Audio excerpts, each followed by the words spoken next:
win in France, and two candidates vying to be its next president. One wants to turn the country inward, to shut its borders and to leave the European Union, and the other has called for a united Europe and backs an open economy.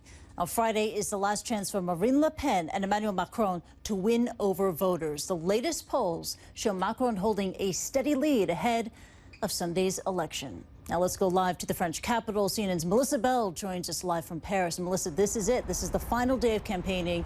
There's still a number of undecided voters out there. How are the candidates making this final push for votes? Really trying to use every last minute, Kristie, until midnight tonight when campaigning ends, as you say, before that very strange lull into voting on Sunday morning. And of course, each of them knows that every vote will count. Marine Le Pen's challenge is really to bounce back from Wednesday night's debate, which she was very much considered to have lost to Emmanuel Macron. He knows that he still needs to convince a lot of undecided voters about who exactly he is and how he intends to govern without the benefit of a party behind him. So both of them really using all the time that they have left. For now, Emmanuel Macron enjoys a substantial lead in the polls, Kristie, and one that has increased since Wednesday night's debate. And yet, Marine Le Pen supporters believe that their candidate can still do it, as you're about to hear. Renée the Renault is nearing the end of her road. With France preparing to go to the polls, we've taken one last drive to seek out the far-right's electorate. Down in Carpentras, we found Marine Le Pen supporters who were worried about national identity. Up in her northern strongholds, her voters were more worried about industrial decline and poverty. But what of her support in France's cities? Dans les grandes villes qui se sont embourgeoisées, eh bien, Marine Le Pen fait des scores assez faibles.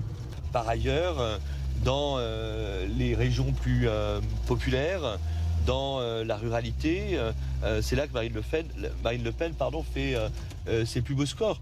In Pontoise, in the suburbs of Paris, Alain, Daniel and Michael have all agreed to jump in and tell us why they support Marine Le Pen in her battle against the independent centrist Emmanuel Macron. La France d'Emmanuel Macron, c'est la France des inclus, de ceux qui ont gagné.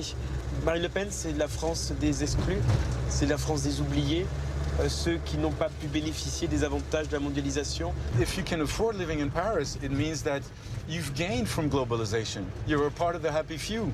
So what kind of change would a Le Pen victory bring to France?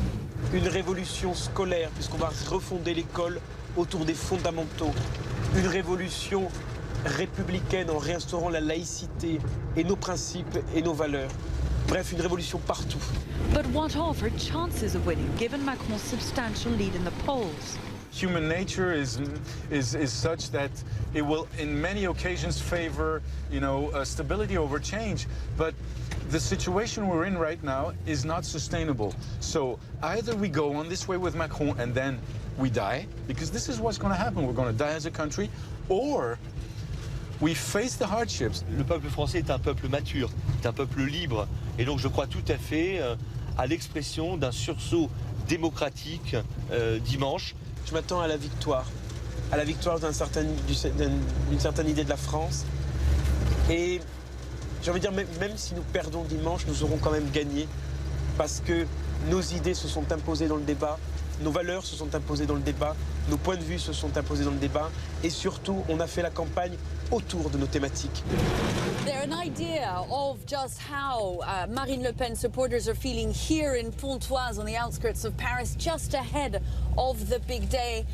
And as you've seen, they really believe that she can still do it. For them, she represents the change that France needs. And what they say is that even if the polls are right and Emmanuel Macron does win on Sunday, then Marine Le Pen will simply be a revolution waiting to happen the next time France goes to the polls.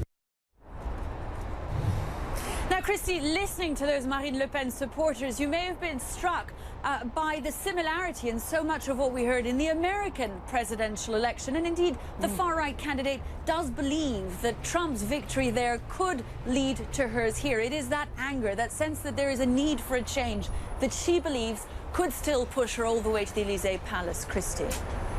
Yeah, expert handling of the issues you discussed there with the Le Pen supporters, as well as expert handling of that Renault 4. I mean, not an easy feat.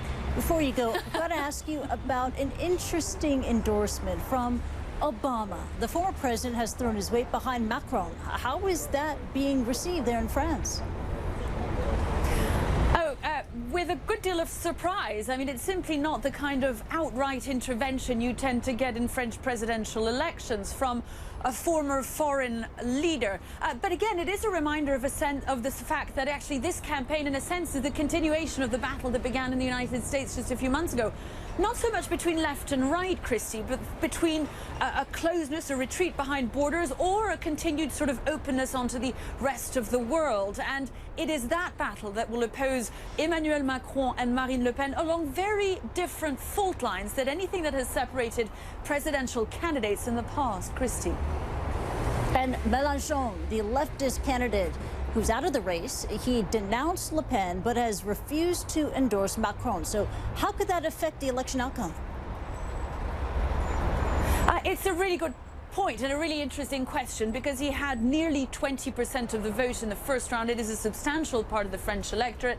They are the far left independent candidates' supporters. And what's been so interesting is the way Marine Le Pen in the last few months has really changed tack, placing herself economically almost in line with what Jean-Luc Mélenchon was proposing.